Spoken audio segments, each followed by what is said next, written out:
ભરૂચ જિલ્લાના હાસોટના બમલેશ્વરથી સામે પાર આવેલી મીઠી તલાઈ જવા માટે નર્મદા પરિક્રમાવાસીઓ જીવના જોખમે જતા હોવાનો વિડીયો વાયરલ થયો છે। બોટમાં ક્ષમતા કરતાં વધારે મુસાફરો બેસાડતા હોવાના આક્ષેપો થયા છે।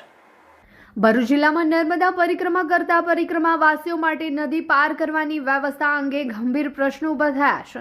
હાસોટ તાલુકાના બમલેશ્વરથી દહેજના મીઠી તલાઈ સુધી નદી સમુદ્ર પાર કરવા માટે બોટનો ઉપયોગ કરવામાં આવે છે, પરંતુ તાજેતરમાં એક વિડીયો બહાર આવ્યો છે કે જેમાં બોટમાં ક્ષમતા કરતાં વધુ પરિક્રમાવાસીઓને બેસાડવામાં આવ્યા હોવાનું દેખાઈ રહ્યું છે। નર્મદા પરિક્રમાવાસીઓ બમલેશ્વર ઘાટથી મીઠી તલાઈ પહોંચવા માટે બોટનો સહારો લે છે। જિલ્લા પંચાયત દ્વારા આ ઘાટ હરાજી પ્રક્રિયા દરમિયાન સંચાલકોને આપવામાં આવે છે, પરંતુ વિડીયો મુજબ બોટમાં સલામતીના નિયમોનું પાલન કરવામાં આવતું નથી અને ક્ષમતા કરતાં વધુ યાત્રાળુઓને બેસાડવામાં આવતા હોવાના આક્ષેપો થયા છે।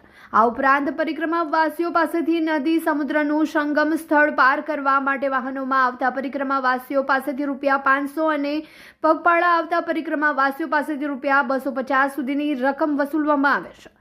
બોટમાં સવાર રહેલા પરિક્રમાવાસીઓએ જ આ સ્થિતિનો વિડીયો બનાવી વાયરલ કર્યો છે। ઉલ્લેખનીય છે કે જ્યાંથી બોટ દ્વારા યાત્રાળુઓને પાર ઉતારવામાં આવે છે તે વિસ્તાર નદી અને સમુદ્રના સંગમ નજીકનો છે। આવા સંજોગોમાં જો કોઈ દુર્ઘટના સર્જાય તો તેની જવાબદારી કોણ લેશે તે અંગે પણ ચર્ચા ઉઠી રહી છે। આ ઘટના સામે આવતા સ્થાનિક તંત્ર દ્વારા સુરક્ષા અને નિયમોની તપાસ કરવામાં આવે તેવી માંગ ઉઠી રહી છે। આ નર્મદા પરિક્રમા જે છે એમાં વ્યક્તિ દીઠ ₹500 લે છે, પણ બોટની કોઈ સગવડ નથી કે બોટમાં એટલા બધા વ્યક્તિ બેસાડે છે કે ખરેખર કોઈ સેફટી નથી, કોઈની સલામતી નથી અને અંડસંડ લોકોને બેસાડી દે છે। આ વિડીયો વાયરલ કરો અને બધા જુઓ, દેશ દુનિયામાં દેખે અને બધાનું સારું થાય। નર્મદા પરિક્રમા માટે લોકો નીકળી રહ્યા છે અત્યારે। નર્મદે હર। નમસ્કાર।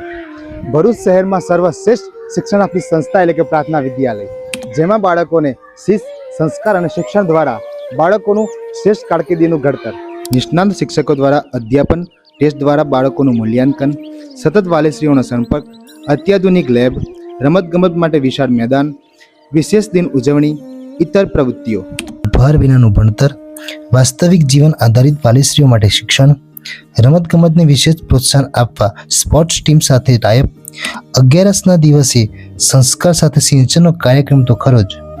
અને હા, આ વર્ષે પ્રાર્થના વિદ્યાલય વાલીશ્રીઓ માટે વિશેષતા બહાર પાડે છે।